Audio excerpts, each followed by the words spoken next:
Mungkin teman-teman takut ya kalau misalnya kita ganti nomor saat gagal bayar, apakah nanti akan jadi masalah? Terus bagaimana bang? Apakah nanti kita akan diproses secara hukum, akan dipidana karena kita ganti nomor? Sedangkan setiap hari kita diganggu dan diteror terus sama DC pinjol.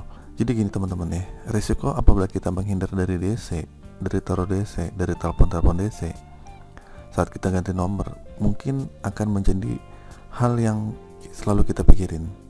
Bagaimana kalau kita ganti nomor? Apakah kita bolehkah kita memblokir semua panggilan DC? Kalau nggak diangkat, nanti apakah nanti akan lapor ke kontak darurat dan sebagainya gitu kan? Nah, dilema seperti ini akan membuat kita akan jadi takut. Akhirnya ujung-ujungnya kita ngangkat lagi telepon dari DC, ngangkat lagi. Nah, ini yang akan jadi permasalahan untuk kalian semua. Nah, tapi saya cuma bilang ya, sebelum kalian mengganti nomor atau benar-benar pingin ganti nomor atau memblokir semua panggilan DC, itu ada dua hal yang harus kamu ketahui ya. Tapi ada positif dan ada baiknya, karena ada yang positif dan ada yang baik. Nah, yang pertama positifnya, kalau kalian memblokir dan mengganti nomor WA kalian, hidup kalian akan tenang banget, karena kalian tidak diganggu sama sekali dan kalian akan normal aja hidupnya. Karena saat kalian gagal bayar kan ditelepon-teleponin terus nih, diganggu terus. Tapi saat kalian ganti nomor, ya hidup kalian akan tenang-tenang aja, kembali seperti semula, nggak ada gangguan, nggak ada apa-apa. Nah, ini poin kedua. Resikonya yang buruk keduanya itu adalah kontak darurat kalian itu akan dihubungi, karena akan mencari kalian. Nah, dia akan mencari kalian. Nah, itu resikonya yang kedua saat kalian ganti nomor. Jadi yang pertama, hidup kalian akan tenang, itu positif dong. Cuman ada dampak buruknya. Yang dampak buruknya kedua, hidup kalian, nomor kontak darurat kalian akan dihubungi. Bahkan bukan hanya itu aja, tapi bisa jadi DC itu akan lapor keluar kontak darurat. Dan bisa jadi juga DC tiba-tiba datang ke rumah kalian. Jadi begitu ya teman-teman ya, ada baik dan ada positif ya. Walaupun ada nih, meskipun nomor kita aktif, kita nggak ganti nomor, ada juga DC yang sengaja malah menghubungi ke kontak darurat kita atau bahkan keluar kontak darurat. Nah, ada yang seperti ini. Lalu di mana sih si DC ini bisa tahu nomor kontak lain yang ada di ponsel kita atau menghubungi di kontak darurat? Yang pasti yang pertama dari pertama kali install. Nah, dari pertama kali install itu ada mengizinkan aplikasi untuk mengakses kontak, lokasi dan lain-lainnya. Nah, ini hal yang tidak kita sadari, ya nggak? Sehingga si pihak aplikasi ini bisa membaca semua kontak yang ada di ponsel kita secara otomatis, oke? Dan tersimpan di sistem mereka. Nah, dari sistem aplikasi itulah si DC bisa mengetahui kontak yang ada di ponsel kita. Apalagi nih kalau kalian pernah ngisi pulsa ke teman, pulsa ke saudara, pulsa ke orang tua.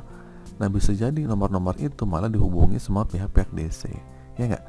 Nah, jadi begitu saat kita ganti nomor, si DC juga akhirnya bisa tahu nomor kita yang baru, karena bisa jadi dia nanyain ke nomor-nomor yang ada di situ gitu. Pokoknya gimana caranya si DC itu akan mencari kita sebenarnya, walaupun kita ganti nomor.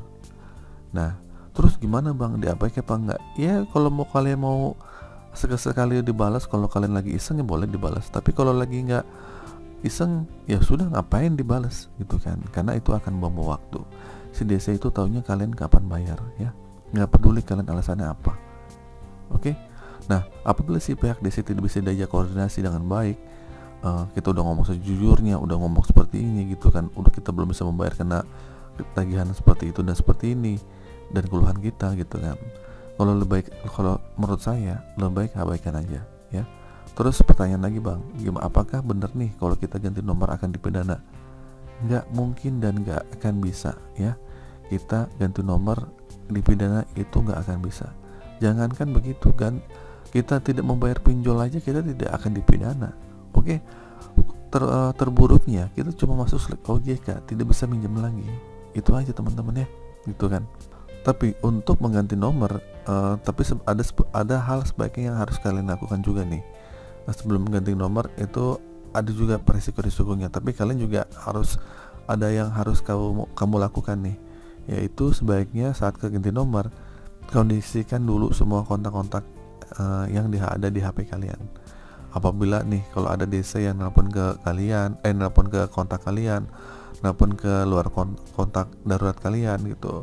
Nah intinya kalian tuh bisa mengkondisikan. Nah kondisi itu gimana? Kalian ngasih tahu ke kontak-kontaknya itu kalau nanti ada orang nelpon nyari saya atau hubungi minta nomor saya, itu tolong jangan direspon, diblokir aja karena itu DC. Tapi kan nanti malu bang, ya makanya jujur. Kalau kalian jujur juga bakal enak kok untuk menghadapi ini gitu. Intinya dikondisikan, diomongin kontak-kontak kita kalau misalnya emang kita punya hutang, terus kalau ada yang nyari cobalah gitu.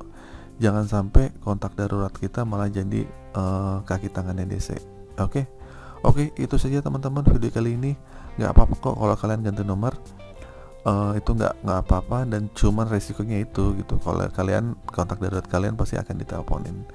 Oke, itu saja teman-teman video kali ini. Semoga video ini bermanfaat. Akhir kata, assalamualaikum warahmatullahi wabarakatuh.